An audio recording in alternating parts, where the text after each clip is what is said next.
We're alone and off-grid, and we're on the hunt for a huge sinkhole in the Bahamas. I'm so scared! Oh, there they are, under that ledge. You won't believe what we found inside when we dive into the deep. It's huge. It was like freaking massive. I know. My boyfriend John and I sailed here. We're living on board this Navigare Yachting charter boat, a 46-foot Lagoon catamaran, a 4-bedroom, 4-bathroom floating home. We've been anchored off of Hopetown, mellowing and leaning into the beauty that comes with boat life in the tropics. But today, we've decided to embark on this adventure and sail halfway along the Harbour coast to a secluded spot known as Little Harbour Bay, far from help. Oh my god, it's so scary! We have spent a few days here at Hopetown and it has been like absolutely beautiful, spectacular. Just can't recommend this place highly enough. Where we are is just an hour's flight from Miami. Did you want to tell everyone where we're going today? We're going to be experiencing some blue holes down south. Yeah, apparently there's it's like these big sinkholes that are connected to the ocean, and they're about 30 feet deep, but it looks like just a black hole in this shallow mud flat, and it just disappears into nowhere. How amazing is that? Yeah, you can't help but feel like a giant tentacle is just going to come out and grab you. So. Oh my gosh. Practices free diving in there. Actually, the lady from the charter company said not to dive in there. I don't know why, but... I reckon it's because you get disorientated. Yeah, I don't know. Should we get a rig along? Yeah, we got to get a rig along. We only have one high tide at the moment during the day. So now is our only opportunity to get out of the shallow channel while we have enough clearance under the boat. We need to do it while we've got the high tide. So let's go. Yeah. Giddy up. Yeah. If you're wondering exactly where we are, we're a stone's throw away from the United States, in an area that reminds me of a mini version of Australia's Great Barrier Reef we took you to recently. So today the plan is to leave Hopetown and sail 20 nautical miles to the sinkhole. The thing is, I'm so used to stowing away everything before a sail, but now we're on a catamaran, there's no need. There's no hill, no worries. This is the end, a bit of head. It's going to take us around 4 hours to get to the sinkhole, using just the wind to power us forward and hopefully no fuel.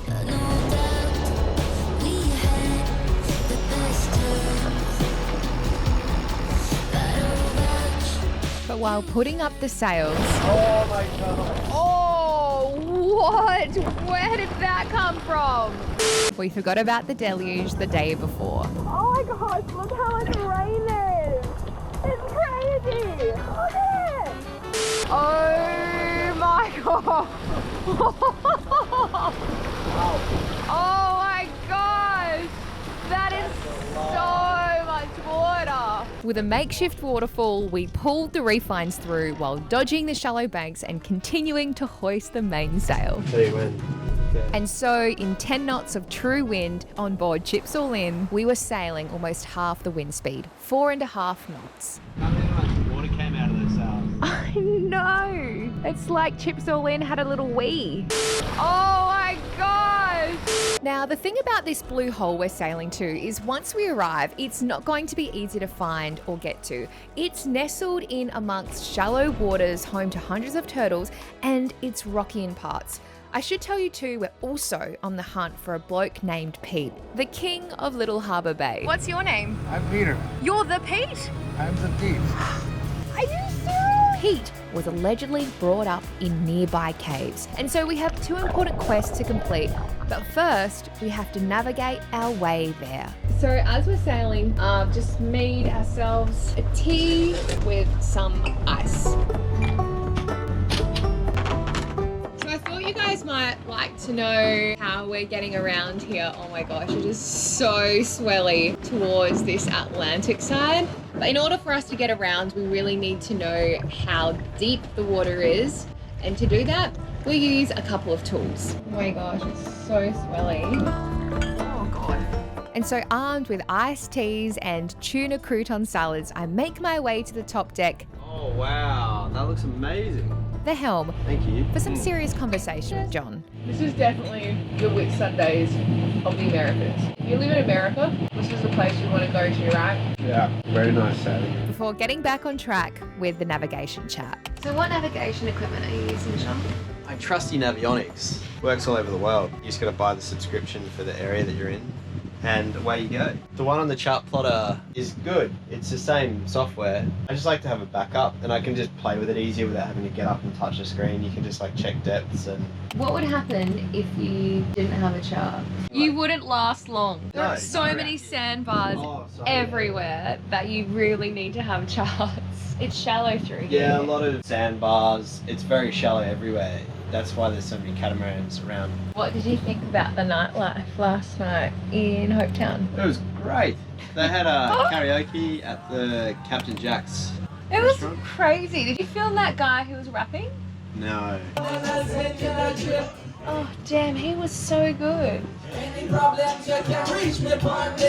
whole town was there. Yeah, it was good. We were determined to sail, but we were running behind schedule, and so the motor went on as we approached the bay. And unfortunately, we are motor sailing at the moment because we left it a little late to leave, and we need to be anchored before sunset, so we have another hour and a half or so. Kristina's making some video on her phone. There's a bit of reef and rocky bottom through here. So what we're going to do is just quickly check out the guidebook.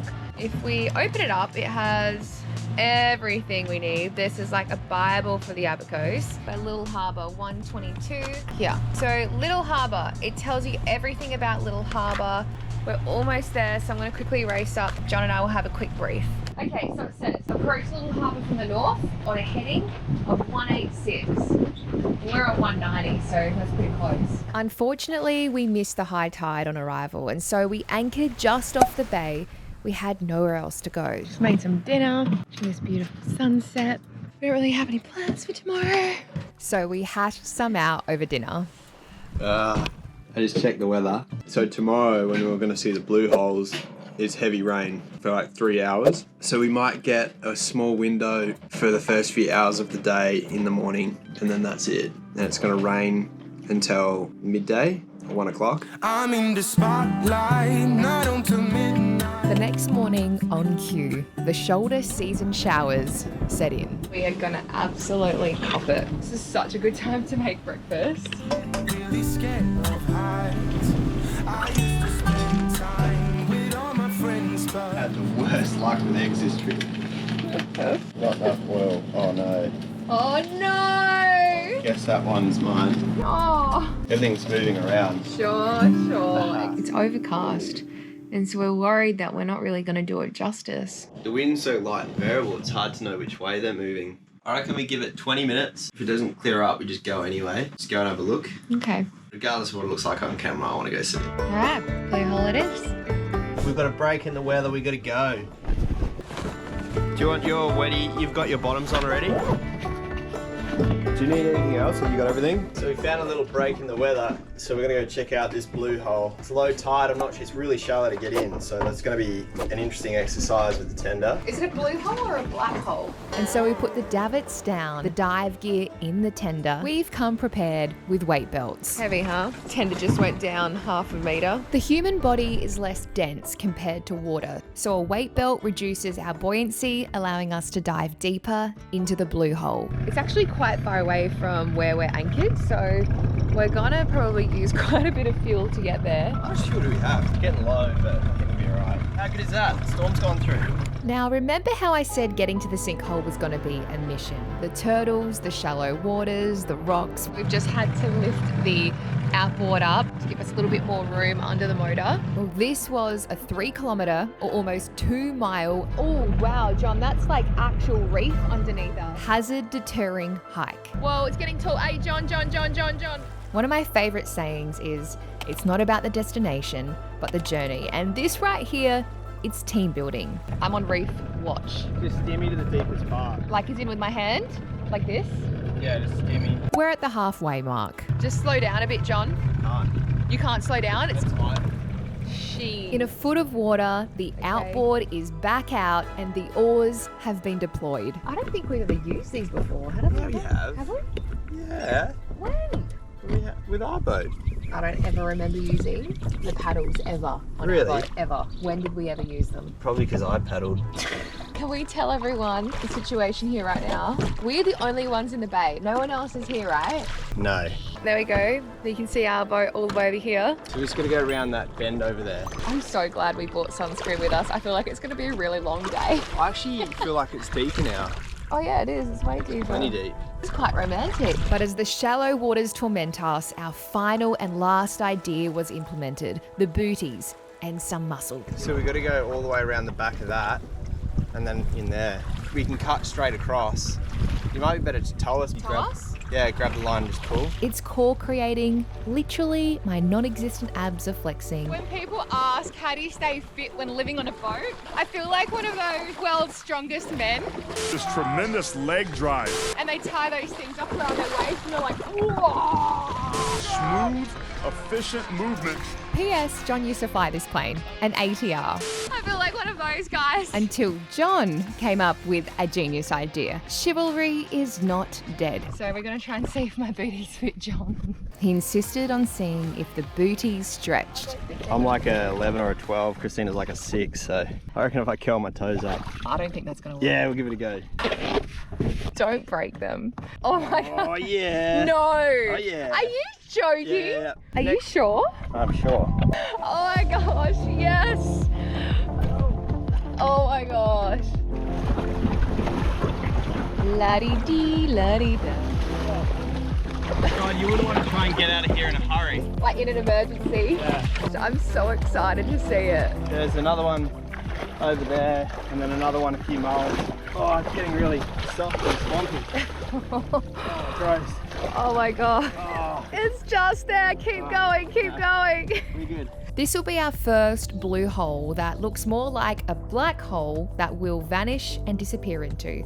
I even tried researching the depth of this blue hole, but I assume because it's so off-grid, I couldn't find any information on it. Only Dean's blue hole showed up, which I'll tell you more about soon. So, Oh, what's that? Something there. stingray probably. No. Can you chuck out the anchor, please?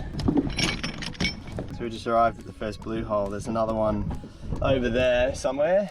I think this one would have been easy to get to, much shorter. Oh well. All right. Okay, let's do it. Let's go. But despite all the nerves,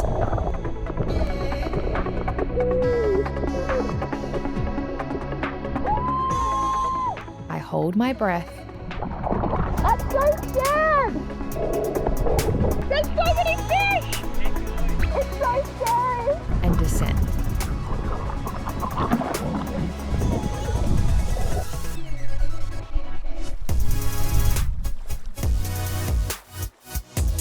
So how did these blue holes form? Well, during the Ice Age, acid rain formed ponds and streams that ate its way through the limestone. One of the deepest blue holes in the world is just 200 nautical miles from where we are now, Dean's Blue Hole on Long Island, where championships are held. 1. Official top. +1. 2. Freediver Alexei Molchanov just broke the world record here, diving 133 meters or 442 feet down on a single breath and back up again in a dive that lasted more than 4 minutes. John and I are doing our best and trying to freedive now that we're not in Australia and therefore no longer petrified of the sharks. Oh, so deep. At this point in time, we're not great, but we're getting there. Got my weight belt on. Okay. We're about to actually try and do a little bit of free diving. I'm really excited. My first error was leaving my snorkel in. It's a drowning hazard. If I were to black out, water would rush straight into my lungs. Oh, there they are, under that ledge. So what do you see down there?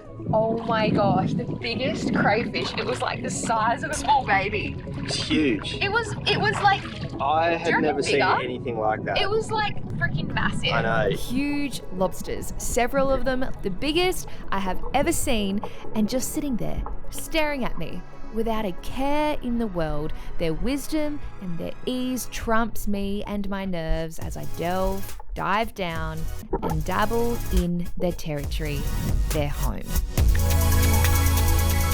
It's not cray season at the moment. I think it stops in August or something. Yeah, I don't know if it's a green protected area, but if it's not. I think it is. Is it? Yeah, but even still, it's not the season, but it's a shame. Made a good lunch. These guys are safe and sound, alive, content, and hopefully in the mood to procreate in these waters where the sea life is thriving.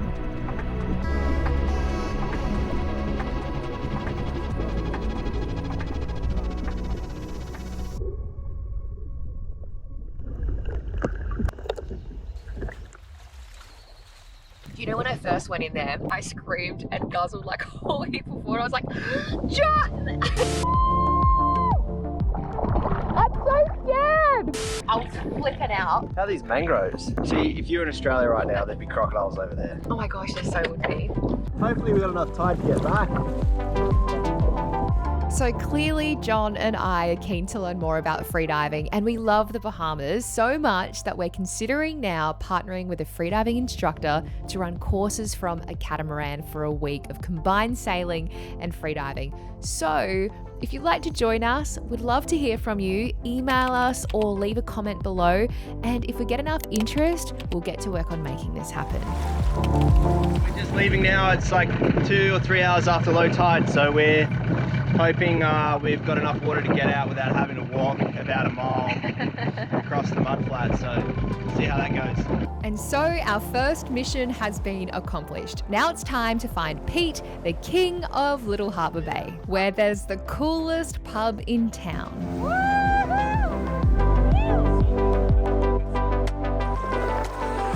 Yeah. Just getting all the salt water out of my hair before we go to the pub. I need to look graceful. How cool is this window in the shower? And so we glammed up in case we were to meet the big man himself, the man the local pub is named after. So we tended into town. You can see Chips All In by itself in the bay. Watch out, I'm on the motor now. Johnson's gonna get the drone out. You gonna hand launch it? Alrighty. On our way in, we motored past caves, wondering if they were the ones Pete grew up in. His dad was a school teacher, his mum an artist, and they were over the 9 to 5, and in search for a simpler life, they sailed here on a schooner in 1951 and named the place Little Harbour. They built the first road and an artist colony, so I'm keen to meet Pete and ask him what it's like to live here.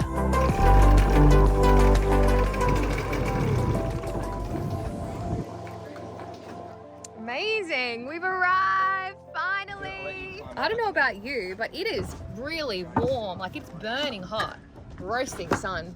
And while I was hoping the universe would somehow bring us to Pete, I had no idea it was Pete who would drive straight towards us. As we were walking off the dock, I saw a man in a car and waved. He politely stopped. I thought, could this be the guy? So I struck up a conversation, the most basic question. What's it like living here? Go down into the gallery and you'll see some of our works. It was right about now I knew I was getting warm. Where are you from? Australia.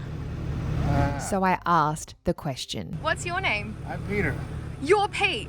You're the Pete? I'm the Pete. And the rest is history. Are you serious? So your mum and dad came here in the 1950s? Yes.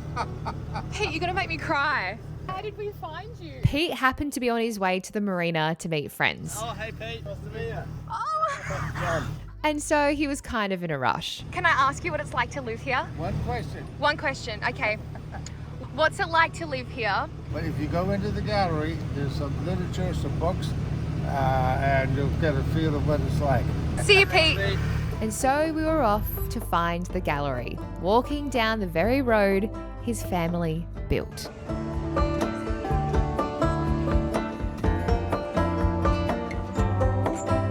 And that's where we met Rocky, who also lives here at Little Harbour. Randolph, Pete's dad, was a sculptor himself. Randolph, Pete's dad, actually has some statues in the Vatican.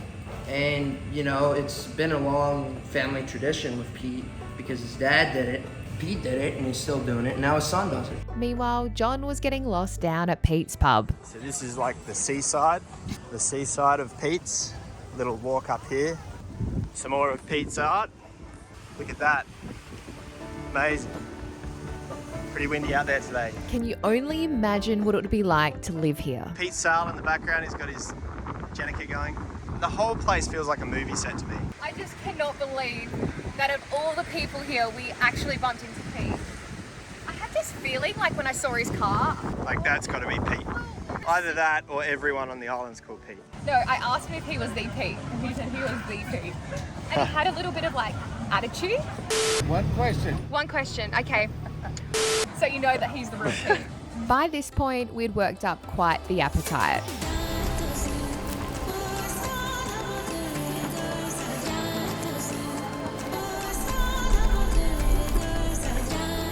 This is my happy place. Cheers. Cheers. And so ordered the first recommendation on the menu: sauteed lobster and shrimp soft tacos. With tip and tax and all the rest, it works out $30 US, 45 Aussie. For 2 tacos? Yeah, it is lobster though. It's probably the cousin of the one you saw down the blue hole. With memorabilia hanging all around us from the sailors who have visited this remote place, I'm reminded of the A-frame on Middle Percy Island when we were back in Australia on Takana as we were learning how to sail off the Great Barrier Reef. Back then, we hung up a message in a bottle, don't we? It'll unfold with time. Yeah. Today, we weren't as organised, but managed to leave our mark. Did you find a pen? Do you want to help me write something? Okay. There's a patch just between those stickers down there. Kristina and John? Yeah.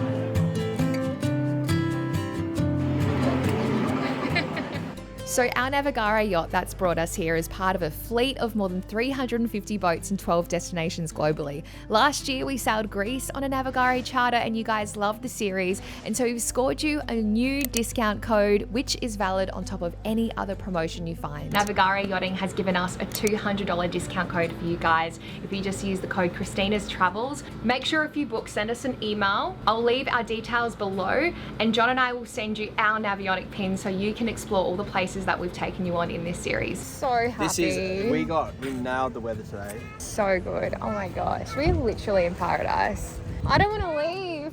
There's too much of the Bahamas to see though. We're going to be making our way back up north now.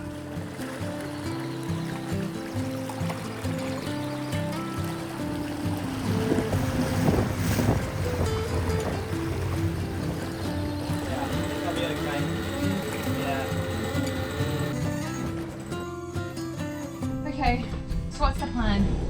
Get out of here. Oh my gosh, that's such a nice breeze. Go, go, go, go, go. So we're gonna be sailing what, for the next 4 hours?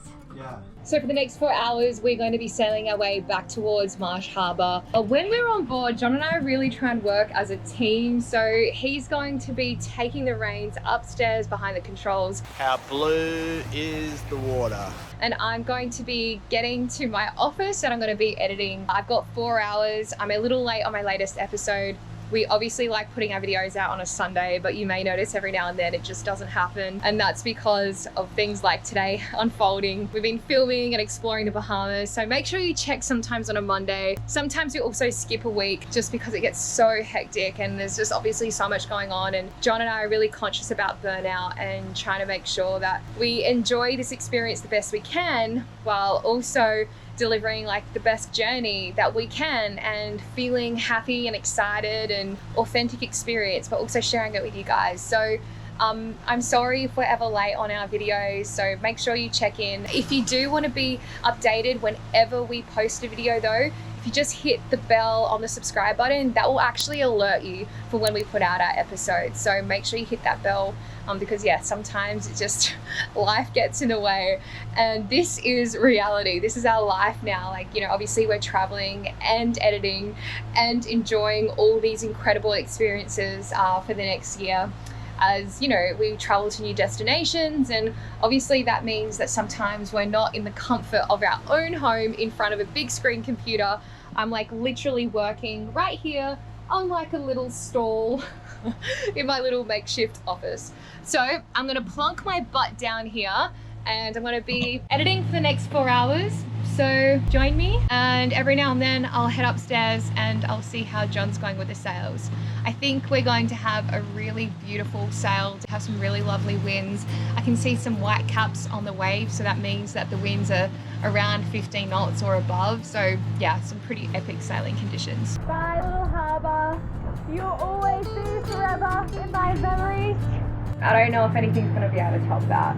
I don't know, we've got a lot to do, we've got a lot more to explore. Next week, we'll give you a boat tour. We have a few close encounters. Christine, look out, look out! And one of our awesome patrons join us. We also have a huge announcement. We'll be revealing what boat we'll be sailing on in the Western Med. The time has come where we're able to share our next phase, our next journey, where we're going to be, and it's really exciting. We've been working on this since the Annapolis boat show, nutting out details, trying to make it all happen. The news is